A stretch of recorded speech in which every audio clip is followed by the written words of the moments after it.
So I actually have two comments. One, I appreciate you saying that it is not anything that binds you to it.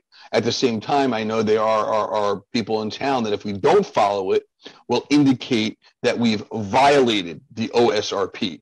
The OSRP apparently is become the holy grail for people in town, and it's something I would take very seriously. As such, I, representing council, do not want to vote to voluntarily add properties to a document that may or may not be enforceable unless there's a reason for it. And what I mean by that is we have PSE&G diversion money, and we do expect in the future additional PSE&G diversion money. And for the council, for the members here who aren't aware of what that is, PSE&G had done some work in Votee Park, and as a result, they were forced, I guess would be the word, to pay us $1.8 million. That said, in order to get that money, we have to restrict 3.6 something or acres of land. Therefore, we are restricting 3.6 acres of land to get the money. What I don't want to do in this document is, or anything, is voluntarily restrict properties that in the future I'll never have again to use for a diversion. So if you're not going to give me something for it, I'm not going to put anything on a list of restricted space. We're not building on the Greenway, but you cannot really build on the Greenway even if you wanted to. Why on earth would I want to voluntarily restrict that and then lock me out of utilizing that space in the future to give back to diversion money or anything else I want to bargain with the state of New Jersey? So that is my opinion, that I am in favor of passing any OSRP, but without any new properties added to the list. That is my belief. I believe it's the belief of the council, and those are my comments, Mr. Chair. All right, just to comment on that, I think which Ms.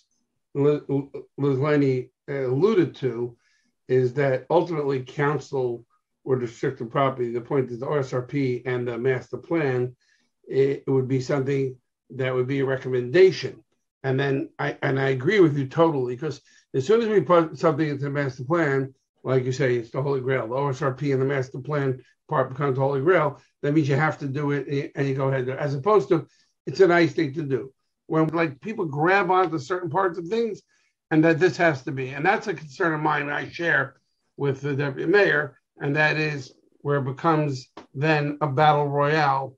So we have to make sure, and that's something that I've been asking over the last 2 years, to be clear and understand exactly what goes on. So if something is not on the ROSI at this point, I don't even know if it's safe to recommend to put onto the ROSI, because then they'll say, well, you said you recommended to put on the ROSI. Why aren't you putting it on the ROSI?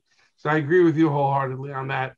And it's a question of council ultimately decides and puts it onto the ROSI, but I don't even think we should be recommending to go onto the ROSI unless there's a reason to do it. I guess the disconnect for me is I don't see the huge amount of change and upheaval, including Mayor Schwartz's reticence to vote for this, and I'm just as reticent as he is to lock ourselves into anything, versus the amount of noise being made. I mean, that I hear at every single meeting there's an issue with Holy Name Hospital, and I totally understand why the neighbors of Holy Name Hospital are up in arms against whatever the development is. It totally affects their backyard. I just don't, and I guess maybe we'll hear it in the good and welfare, when it comes up. I just don't understand the level of, I don't want to use a bad term. Maybe you shouldn't. No, I mean, the level of volume associated with updating the OSRP versus the net differences in the OSRP that you're producing now, and everybody admits that we're technically not tying ourselves down to anything. I'm just trying to wrap my head around it, and I don't know if there's a way to do that.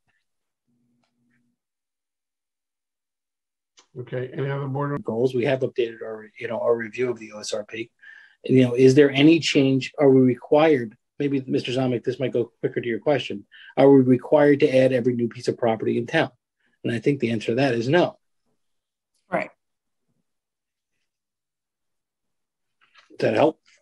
Yeah, I mean, I guess it sounded like from Deputy Mayor Schwartz that it's almost a paper tiger, that it's not locking us into anything, and I don't think any of us really want to vote on anything to lock us into anything. And Mayor Schwartz, Deputy Mayor, can. Yeah, no, it's not. It's and I'm not sure if I'm answering your question.